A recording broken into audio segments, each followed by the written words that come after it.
e infatti continua decisa e infaticabile l'opera traduttiva di Nietta, Pistorio Gervasi. Dopo Boccaccio il Siciliano, adesso la volta di Boccaccio Violundu il Siciliano. Ancora una volta Boccaccio e il suo Decamerone. 20 novelle che vanno ad aggiungersi alle altre 10. No, sono le 10 che si aggiungono alle 10 di oggi. Sì, e queste 20 novelle oltretutto, come vedete, hanno anche non una traduzione, ma hanno proprio un glossarietto, ma lo vedremo magari più tardi.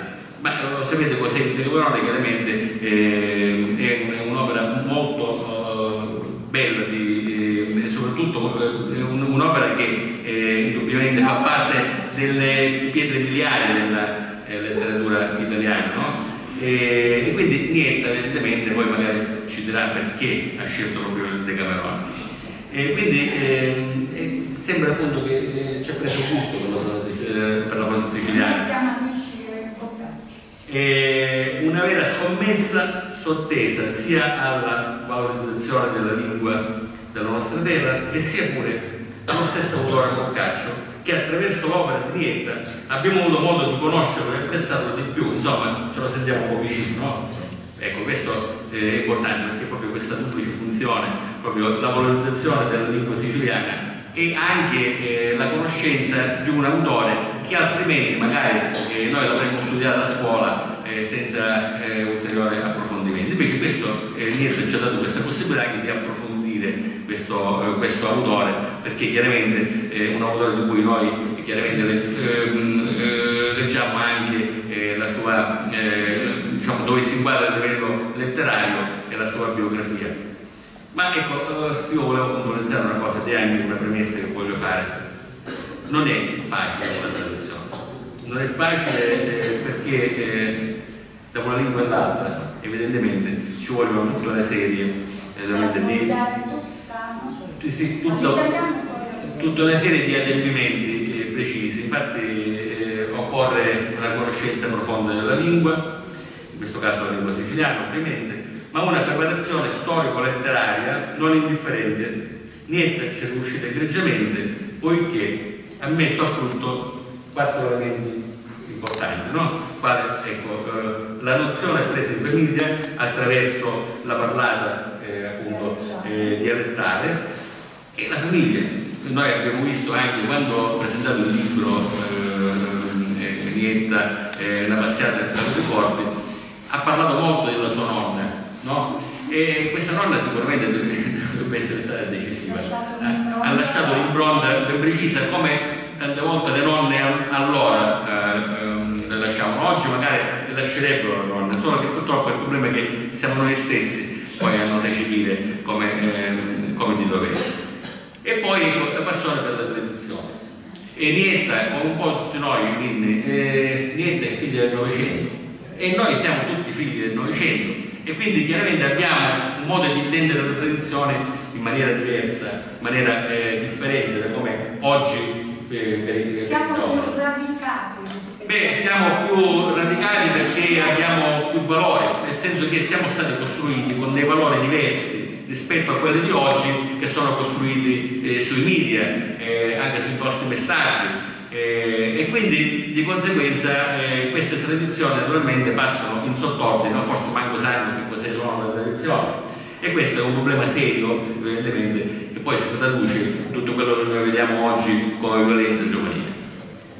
Lo studio e gli approfondimenti, perché in realtà Nietta ha approfondito il personaggio del Boccaccio, ha approfondito il Decamerone, ha avuto modo di approfondire un po' anche quelli sono stati evidentemente qual è stato l'humus, dove questo lavoro è stato concepito. E poi, ecco, non indifferente, la frequentazione capacita, costante, dei circoli culturali catanesi, primo fra tutti Arte e Folklore di Sicilia, del compianto Cavaliere Raffaello Danese, e anche del grande Salvatore Camilleri, che indubbiamente a cui Nietta anche un po' si è rifatto, nel senso che ha avuto un insegnamento ben preciso sotto questo aspetto. Quindi indubbiamente la fecondazione dei centri culturali ha avuto sicuramente in questo senso un ruolo non indifferente, così come in tanti altri poeti che si sono cimentati anche nella pubblicazione di libri, di novelle e anche di romanzi. Possiamo ben dire che Nietta, per esprimersi in perfetto italiano, lingueggia molto bene il siciliano in modo mirabile, perché infatti possiamo dire che Nietta come la scrive, no? E quindi noi ogni volta leggiamo qualcosa di Nietta, sentiamo la sua voce, e questa è una cosa molto bella, sentiamo proprio la sua voce, perché l'espressione scritta, cioè, proprio segue quella orale e viceversa. È una cosa molto bella, perché non è facile, però questo cosa significa? Significa che scrive in maniera chiara e scrive senza costruzione, perché scrivere senza costruzione proprio è senza, io dico sempre utilizzando il termine edile, senza superficiazione, cioè proprio come un cascarotene, diciamo, ecco, ma perché Boccaccio e non un altro autore? Io te lo chiedo qui a questo punto e tu magari ti chiedo di darmi una risposta a me e alla Valeria. Io ho preso degli appunti perché poi mi emoziono e le idee mi scappano, allora è meglio che prendo degli appunti così sono sicura. Allora, intanto buonasera a tutti.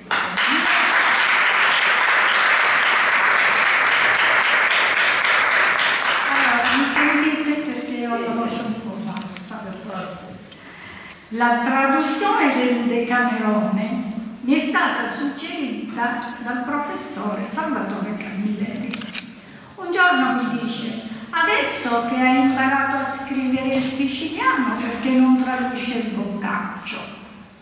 Devi dimostrare che il siciliano, per dignità di lingua, può competere nelle forme letterarie più elevate.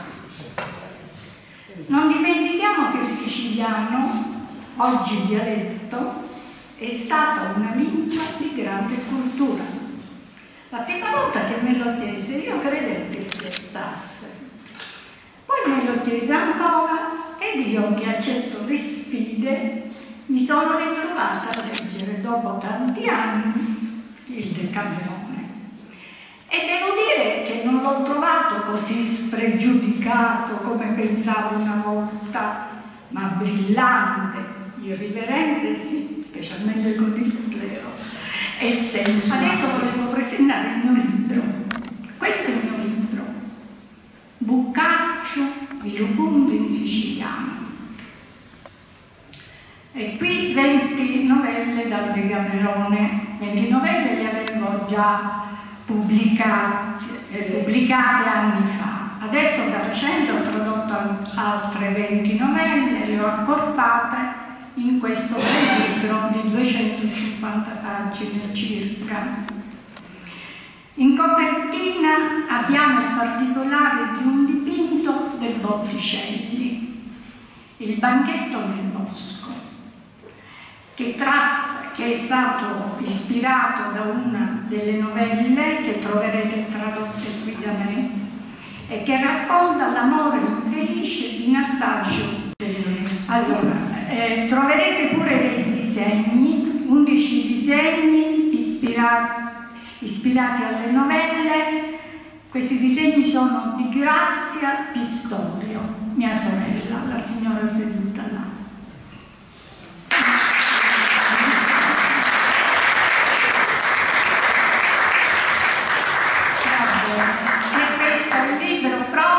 Aspetta solo di essere letto.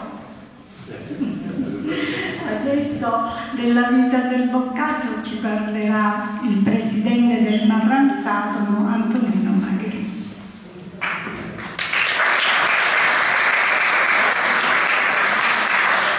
Grazie a tutti. Io volevo ringraziare il pubblico presente perché siete veramente numerosi. Sente? Ora mi giudico. No, bisogna stendere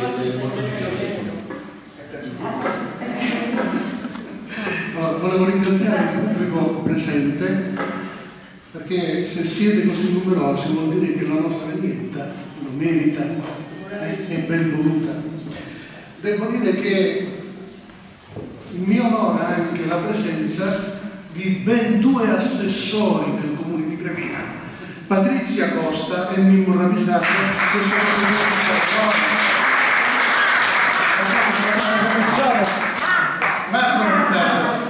l'assessore, sono la cosa veramente, perché vuol dire che anche noi siamo vicino e sono presenti a queste reti. Poi volevo dire, Boccaccio come un siciliano. Questo libro è un'altra gemma che si aggiunge alla letteratura siciliana. Guardate, una gemma veramente, e c'è un risveglio del siciliano straordinario. Abbiamo già oggi diversi autori che stanno cominciando a scrivere o che scrivono già da tempo in siciliano, non solo poeti ma anche narratori. Abbiamo qui la nostra Lia Mauceri che recentemente ha presentato un libro di fiabe in siciliano, fiabe sue.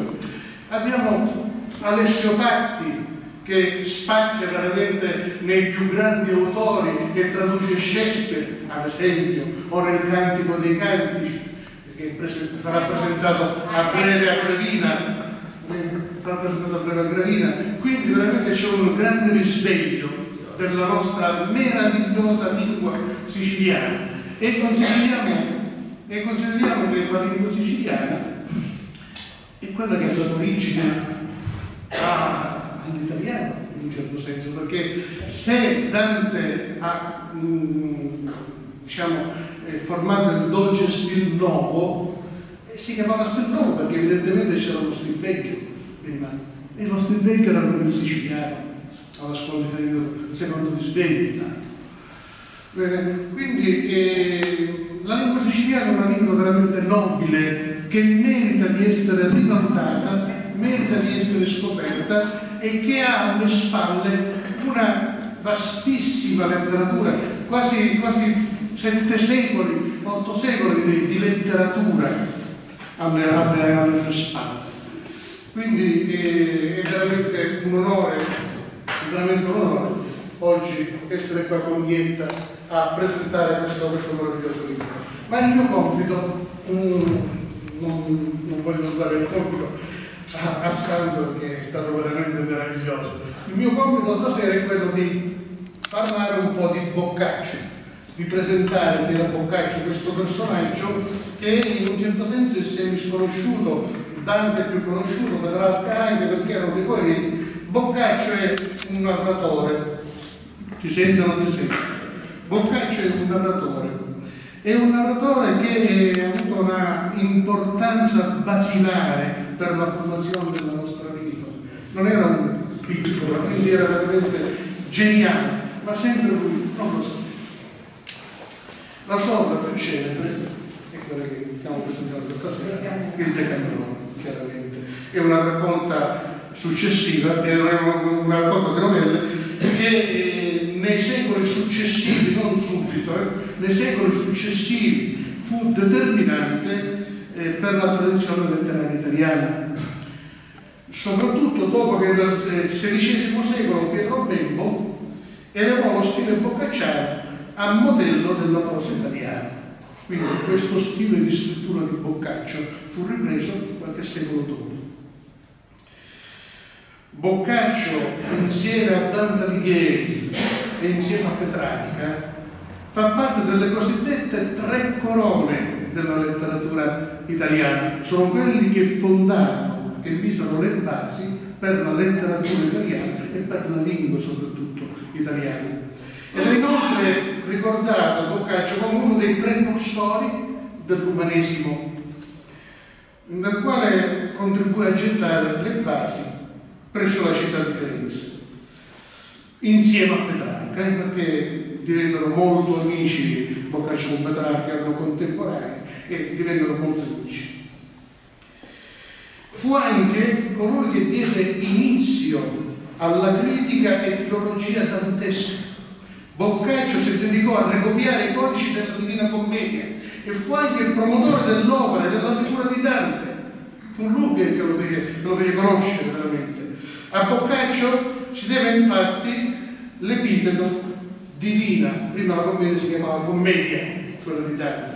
Lui gli mise di inserire l'epiteto di divina e oggi la conosciamo come Divina Commedia. Grazie. Ascoltiamo dalla nostra amica Rosalba Schillaci, bravissima poetessa, come si difende e quali ragioni porta al giudice Madama Filippa.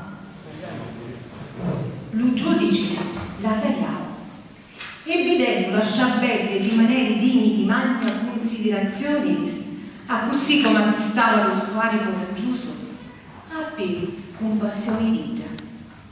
Persuaso che la Carusa era pronta a confessare il zoppo che per lo suo onore di giudice era obbligato a conoscere, per certo, dopo, il tuo avesse stato forzato a condannarla a morte. Ora si ragionava già idro e idro, a così non poteva fare a meno di interrogarla sopra il fatto che ci avevano accollato e ci domandava: Madama, come potete vedere, Caccerinato, vostro marito che si lagna di voi e vi querela, palesa di avere trovato in peccato di carne un altro masco. A causa di questo disonore che ci avete procurato, il s'appilla alla legge che vuole che la femmina che tradisce lo sacro vincolo dello matrimonio, lo castigo e la condanna a morte. Ma io non posso dare un bel giudizio se voi non confessate i fatti. Perciò facete bene attenzione a ciò corrispondete e decidimi se è vera la macchia di cui vostro marito mi fa colpa. Filippa, senza scomponersi di niente, con voce geniosa rispondeva: Cillenza, sì, vero è, e non me lo sdegno che Rinaldo, mio marito, la notte passata mi trovò una livrazza di Lazzarino. Scienza per sapere che io a sto picciotto porto un amore completo. Non mi segno manco che io passato dietro a oggi nottati. Sogno certa di sé che voscenza sapi come la legge di essere giusta aveva ad avere lo stesso valore per tutti e aveva ad essere divenuta con l'acconsentiment di tutti gli libri a cui si riferisce. Ma non è stata così questa legge, sfavorevole solo alle poveri femminelli che meglio di uomini in questo caso avessero potuto fare l'ordinamento. Non solo, Piuta a nulla femmina è stato mai domandato lo parere e nulla femmina è stato mai interrogata per consiglio. A causa di tutto questo, con ragione si può dire che questa è la legge caina. Se poi coscienza, signor giudice, vuole portare a compimento sto ordine per il danno di come corpo e di l'arma vostra, facete come più vi piace. Ma prima di ir avanti con la sentenza, vi prego di concedermi la finezza, di spiegare a mio marito se ogni volta e per tutti i voti che ci piace io maniata dico, ma sa nunca l'accontentare sempre a puntino, a così come desiderava. A sta supplica, Rinaldo, senza aspettare che il giudice ce lo domandasse, la appellava spunnio, che in coscienza, chida era la verità. La moglie aveva dato sempre soddisfazione a tutti i sospini. La madama lesta replicava: allora vi domando in gillenza, se mio marito ha picchiato di mia so che più bisognava e tutto libro che ci piaceva, io che cosa andavo a fare? Cosa andavo a fare di superchio? Che avanza la realtà radicale non è stato meglio assai allora fare contenta al nostro mascolo che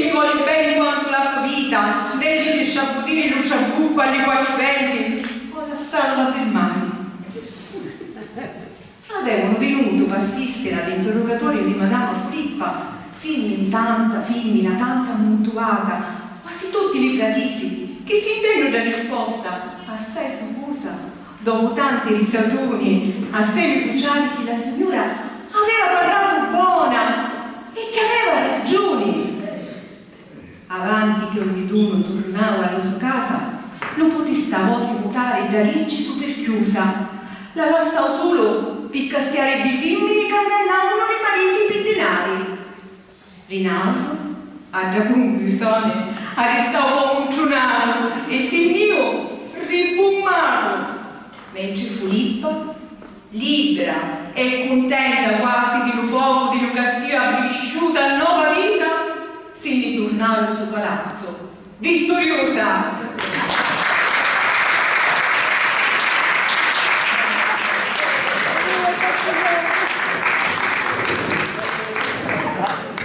Allora, ne ascoltiamo un'altra dalla sesta giornata, novella numero 4, argomento del giorno, pronta risposta salvo la vita, è la stessa giornata, da me titolata La Gru di Diluvio.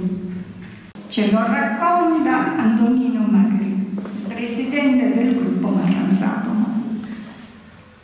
Quando una sera fu servuta al messere Currati al suo ospite la Gru, appena un messere vitti che alla certo ci mancava una coscia, maravigliato per subito fece chiamare un monzone e ci domandava un avete da finire l'altra coscia. Chichibio, in modo innocente, rispondeva: Domini, ma le Gru, non sulla coscia hanno, io non sulla gamma. Ma che diavolo maledicendo, come sarà che le Gru hanno una sola gamma e una sola coscia? E chi? E chi sta la prima che vedo? Usciava arrangiato Currato.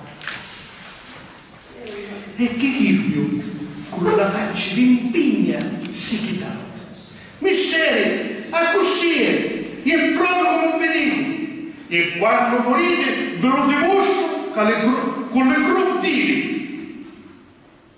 Currato, per rispetto al forestiere, la tagliavo già.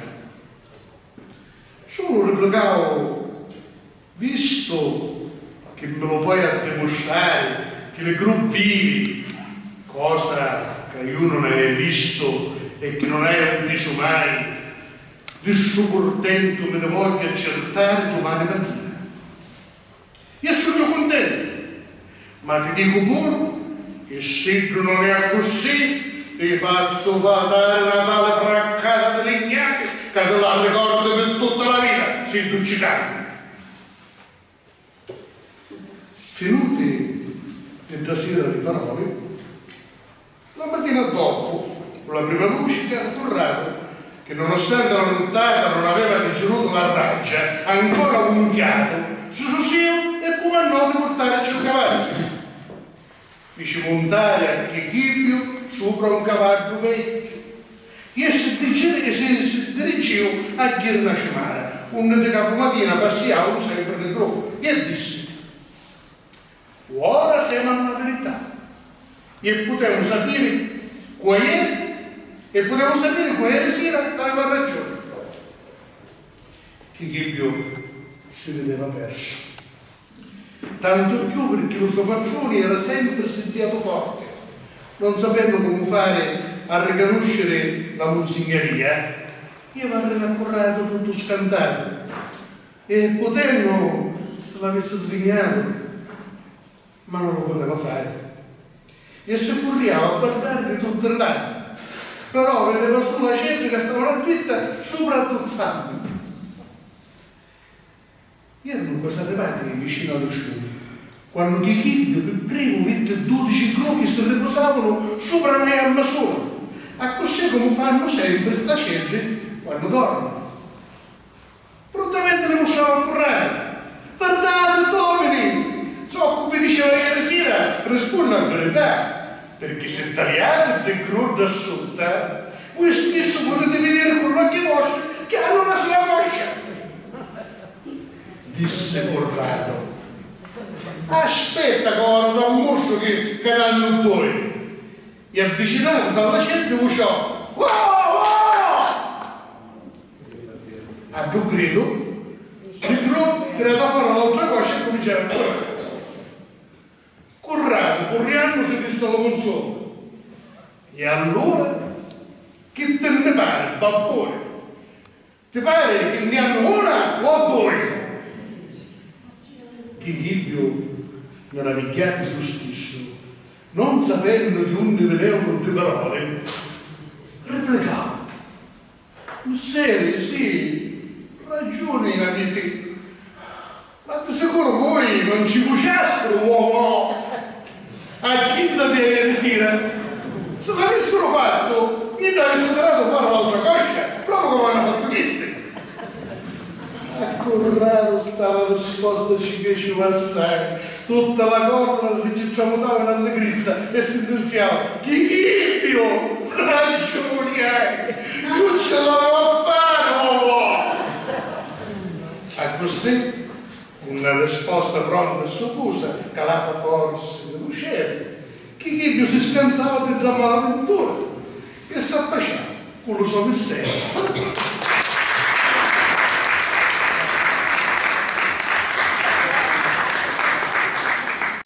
Vediamo cosa succede in effetti alla partenza del furbo cavaliere. Ce lo dice la nostra amica Rosalda.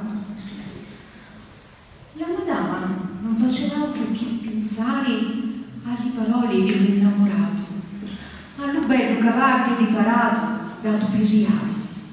E vedendo allo spesso lo zima passare e spassare davanti alla casa, disse: che faccio io? Perché la sto mucchiare così la picciottanza mia? Mio marito, signio, e per 6 mesi non torna. Quando me lo rimborsa sto bello tempo perso? Quando sono vecchia? E poi, quando non c'ho più un amante galante come allo zima? Io sono sola e non hai a dare conto a nulla. Perché allora mai a privare di sto spasso mentre lo posso fare? Non mi capita che una fortuna come questa. So più falso, non lo sapevo né ora né mai. E magari si viene a sapere. Io penso, è meglio fare e pentirsi o non fare e pentirsi per il resto della vita di non aver fatto? Pigliato sto consiglio di te stessa, appena potti, mise il tutuvagli alla finestra, così come aveva pacchiato con lo zima. Quando lo picciotto passò di lasciata e vide il tutuvagli chiuga contento alla scurata, si divina alla porta del giardino che trovava aperta. Dopo, passò di un'altra porta, unicera la madama che l'aspettava. Come la madama lo vide, ci all'incontro e ci feci festa assai. Io, abbrazzandola e basandola 100.000 volte ci appizzò da presso, su, per le scale. E senza perdere altro tempo, si era a corcare, assaporando le prizze che uffonni di amore. Sta prima volta non fu manco l'ultima. Mentre lo cavaliere era a Milano, eppure dopo la sua venuta, lo zima, la signora, ci tornò tanti e tanti altri voti ancora, con grande delizia di tutte le parti. Grazie.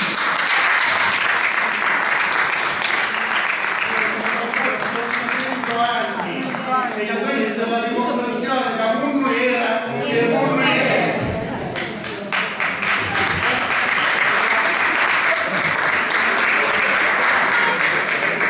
Allora, chiudiamo questa bella serata ringraziando il Comune di Catania nella persona del dottor Stancanelli per averci accolto in questa biblioteca diventata un centro di grande cultura. Ringrazio l'assessore allo sport, allo spettacolo di Gravina, Patrizia Costa, per avermi dato il piacere di averla qui questa sera.